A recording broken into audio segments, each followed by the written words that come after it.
Hey everyone, Ash Ketchum here, learning to be the best like no one ever was. Today we've got a poem called Autumn Ember from an author who goes by the name Jack Slinkman. And Jack has a YouTube channel called Sunday Best Studios, so that's going to be linked in the description. They also have a reading of this poem, and so if you want to hear Jack read it, that will also be linked in the description. So Jack, thanks for submitting this. Um, there are no content warnings on this piece. As far as notes, yeah, Jack just mentioned that they have a video where they perform this poem. So great.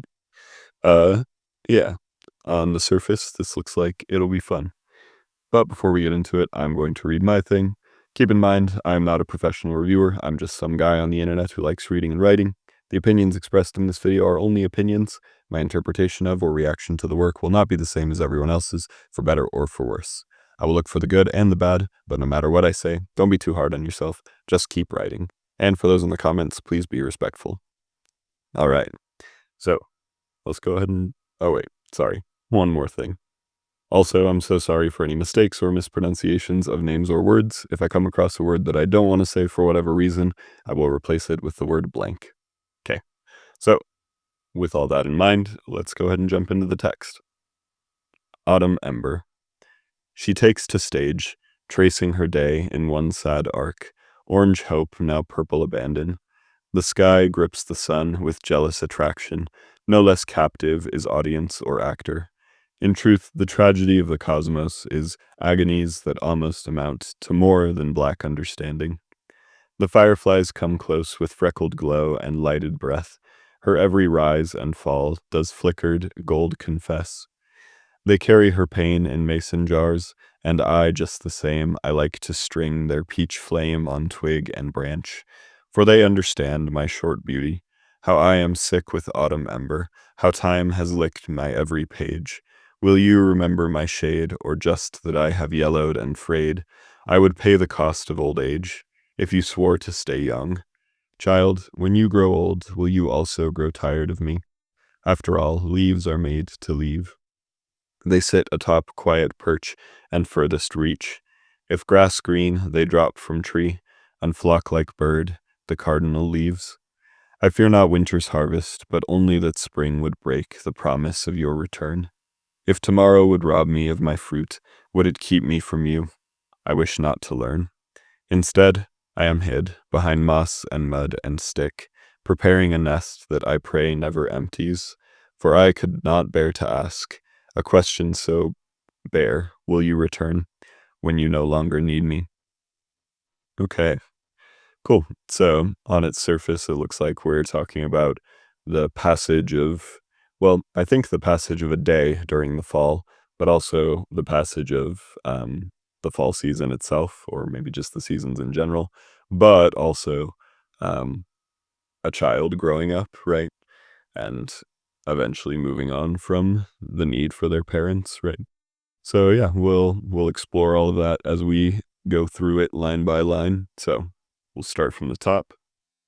Autumn Ember as a title, it's fine. It's like, I don't know. I always appreciate like a unique and gripping title, maybe a weird title, but like some poems just don't warrant that, right? And something tells me that Ember is perhaps the name of the child in this poem, in which case it would be an apt title, right, if it's based off of a real person. Or maybe, heck, maybe Autumn is their name.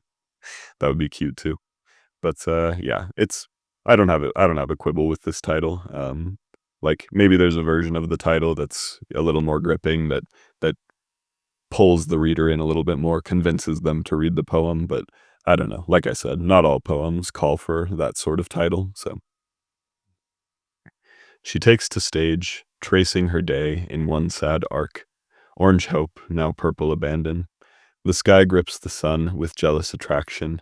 No less captive is audience or actor. So I wanted to take those two stanzas together because we're doing a like a play metaphor or some kind of a stage metaphor, right? But we're also talking about, it sounds like, the passage of a day in the fall season, right?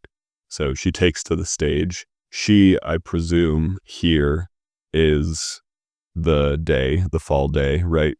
but it also could be talking about the child that's more explicitly mentioned later in the poem. But I think the evidence points us in the direction that she refers to the day, right? She takes to stage, tracing her day in one sad arc. Orange hope, now purple abandon. That line particularly, I think, is the tell, right? The day starts with an orange sunrise and then turns to a purple night, right? Uh, that is the case with fall typically, where I mean, yeah, I would say more with fall than like summer, where we're in summer right now, and I live in a state where we have all four seasons, and I would say the days start orange and then also end orange, or even yellow, right? They start yellow and end yellow because we have more sunlight, right? Whereas in fall, starts more orange, ends more purple, right? The sky grips the sun with jealous attraction. No less captive is audience or actor. Hmm. The sky grips the sun. See, that sounds more like summer, right? Because the days are prolonged, right? Um, you maybe I could be wrong. Maybe this isn't about fall at all, but like if it is about fall, then maybe you could say the sky like hopelessly grips the sun or failingly grips the sun. Um, with jealous attraction, no less captive is audience or actor. Mhm. I do like the some of the slant rhymes we see in here. Like, I'll read these two stanzas again real quick. She takes to stage, tracing her day in one sad arc. Orange hope, now purple abandon. The sky grips the sun with jealous attraction. No less captive is audience or actor. So, like, abandon, attraction, captive, actor, those are all slantish rhymes. And then there's also takes, stage, day, right? So yeah, that has a nice sound to it, right? Um, let's keep going, and yeah, we'll unlock more of this as we go. In truth, the tragedy of the cosmos is agonies that almost amount to more than black understanding. Mm, that kind of reminds me of, I hope this isn't too deep of a cut, but that BoJack Horseman episode, I think it's called Good Damage, where Diane reflects on like all the pain that she's endured throughout her life, and she thinks like there has to be a reason for it, right? Otherwise, what was the point, right? And then the conclusion is like bad things do happen, and needlessly, they happen needlessly without a point, right? But ultimately, it's what you do with it. It's how you respond. That's what matters, right? And so, like, in truth, the tragedy of the cosmos is agonies that almost amount to more than black understanding. So it's like the sad truth of the universe, right? The sad truth around us is that there's so much sadness, there are so many tragedies, right? But do they actually amount to anything, right? More than black understanding. Kind of makes me think of Gaza right now too, right? Where it's like, that is agony, and it's happening so needlessly, right? And the only thing that we can really like pull from it is a black understanding, right? This idea that that all of this doesn't need to be happening, and like we know that, right? I don't laugh to sound blasé, just because it is so tragic, right? It is so senseless. So yeah. Yeah, I think the line is clear. I don't even know if I needed to explain it that much. Sorry, that probably sounded like a huge tangent. Oh well. The fireflies come close with freckled glow and lighted breath. For every rise and fall does flickered gold confess. That last line kind of threw me the first time I was reading it. It's a little confusing in its construction. Her every rise and fall does flickered gold confess. It's not even about a bad sounding line, but the fact that flickered was an adjective supporting gold, I did not catch that immediately. I stumbled when I first read that. So be aware that line might sound confusing. Um, let's see. Are fireflies fall bugs? I feel like no. Hang on, hang on.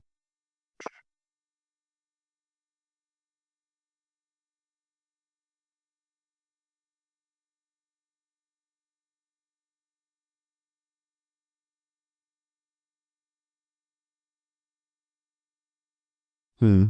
Maybe we're starting the poem with the summer, in which case the sky grips the sun would make more sense, right? And then fireflies being present. So yeah, maybe we're starting with the summer. Um,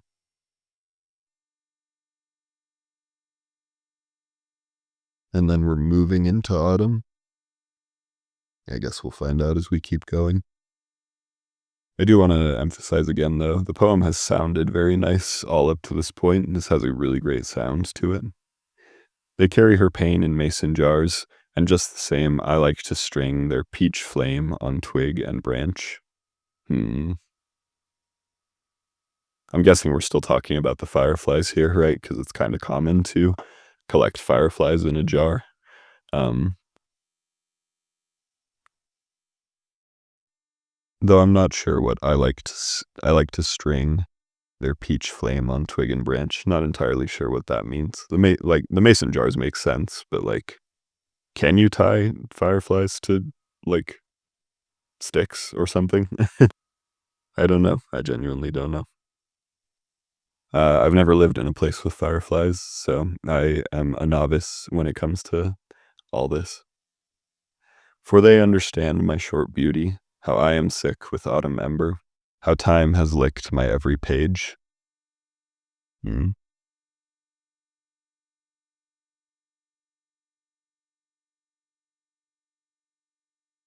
How time has licked my every page. It's an interesting line. Will you remember my shade, or just that I have yellowed and frayed? I would pay the cost of old age. Hmm. Those lines are interesting because the rhyme is like more exact. Like those rhymes all very clearly come at the end of the lines, and each line in the stanza rhymes with each other, which I think is a pretty significant deviation from the structure we've seen up to this point. Let's see. I want to take those stanzas together real quick. For they understand my short beauty, they being the fireflies, right? How I am sick with autumn ember, how time has licked my every page. Okay, so it sounds like we're dealing with a speaker who maybe is terminally ill, like that. That's how it sounds anyway. Um, they do literally say, I am sick, right? And I don't exactly know what autumn ember is, but the phrase, how time has licked my every page, that would suggest like my days are numbered, right? Um, And then the next stanza, will you remember my shade, or just that I have yellowed and frayed? I would pay the cost of old age. And then I think, yeah, we find out in the next stanza that the you is some child, likely the speaker's own child, right? So yeah, it sounds like they're, like I said, terminally ill, and to the point that like their body will change, right? Or that I have yellowed and frayed, or just that I have yellowed and frayed. Yeah, I would pay the cost of old age. Um, this to me is kind of where the poem is reaching its more engaging point, right? Like, because, yeah, on the first reading, while I was reading these stanzas, I was kind of thinking, like, oh, this is nice, but, like, what's the poem actually about, right? And here I feel like we're getting to what the poem is actually about. And so, I don't know, like, it's not that any of this is bad, right? I said it has a very nice sound to it, and I think the firefly bit, maybe the firefly bit is where you want to start, right? Because it's a concrete scene where the speaker and the subject, the child, presumably, are doing something together and kind of making the most of their time together, right? And that to me gets more at the heart of the poem than these first three stanzas. And like I said, they're not bad stanzas, not at all. Maybe they belong in a different poem, or maybe they belong at a different point in this same poem, right? But just for my money, if it were me, I would open with the fireflies, and I would make it clear from the beginning that there is a speaker and there is a subject, right? Yeah, I think that would be both the most engaging way to open the poem and also the most thematically relevant way to open the poem. So where does that take us? Here. If you swore to stay young, child, when you grow old, will you also grow tired of me? After all, leaves are made to leave. I liked that line, leaves are made to leave. I mean, maybe the wordplay is like a little obvious, but it's true, right? Leaves don't stay on trees forever. Um, I would pay the cost of old age if you swore to stay young, right? Didn't realize at first we were supposed to take those lines together. That's my bad. That's not actually that unclear. That was just my bad. Um, and yeah, I think it's clear what those lines are saying too, just as well. Child, when you grow old, will you also grow tired of me? Um, yeah, like I said, pretty clear, frankly. And then our next stanza, they sit atop quiet perch and furthest reach. If grass is green, they drop from tree and flock like bird the cardinal leaves. Yeah, we're still talking about the leaves there, right? And so I I don't know that I need to like necessarily explain anything there. We have another stanza here though where the rhymes all come at the end, right? Reach, tree, and leaves. Again, slant rhymes, but they're like this stanza up here with shade, frayed, and age, right? So that's noteworthy for sure.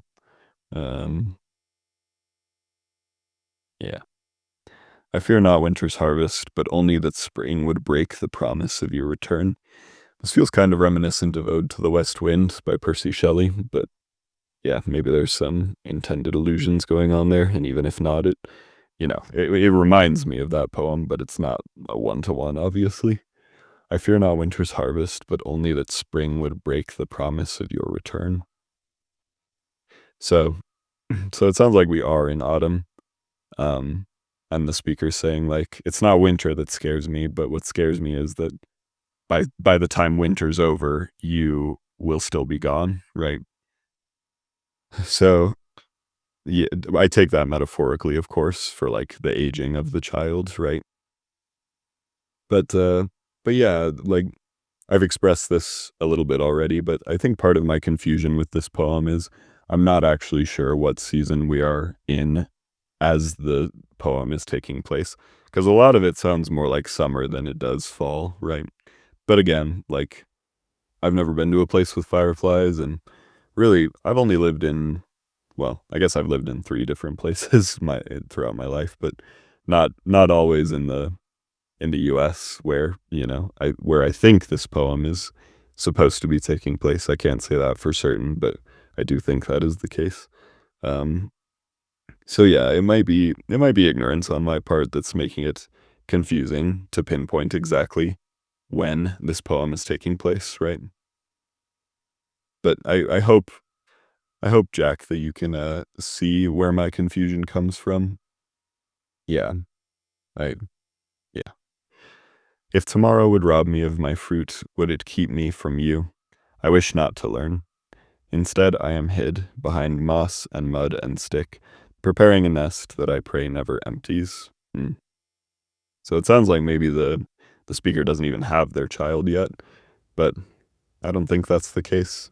Um, but why would they be preparing the nest if the child is already there, right? It should already be prepared. Hmm.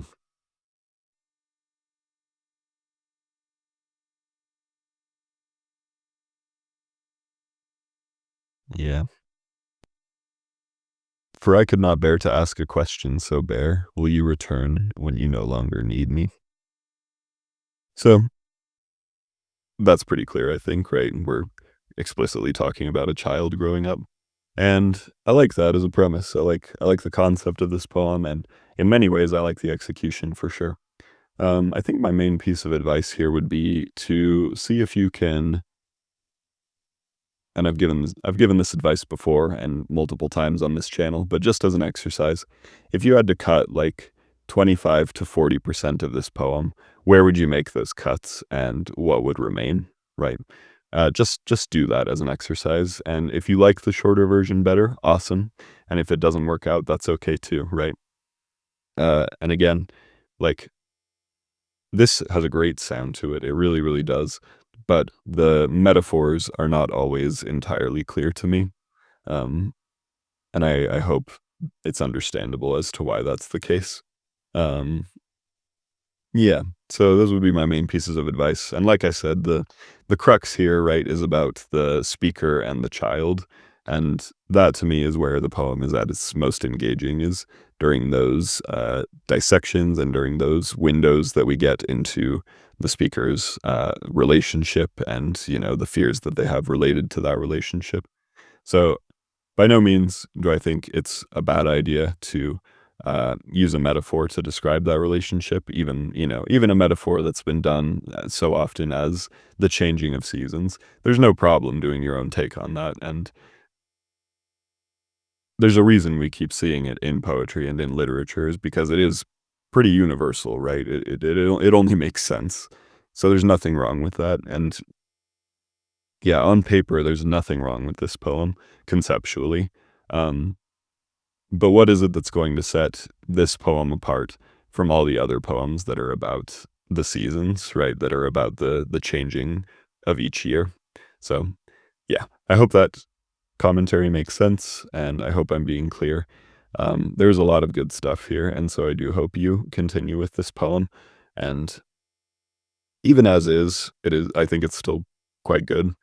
Um, and I think most people would agree. But yeah, like I said, my main piece of advice would be to just, as an exercise, just try and tighten it up, just try and shorten it, and maybe you'll get even more strongly to the heart of this poem, right? But yeah, just give it a try. If it doesn't work out, that's okay, because there are a lot of strengths here already. And Jack, one more time, thanks a bunch for submitting this. If you want to see more from Jack, check out the links down in the description. And viewers, thanks a bunch for watching, and ultimately keep in mind, this is a rough draft.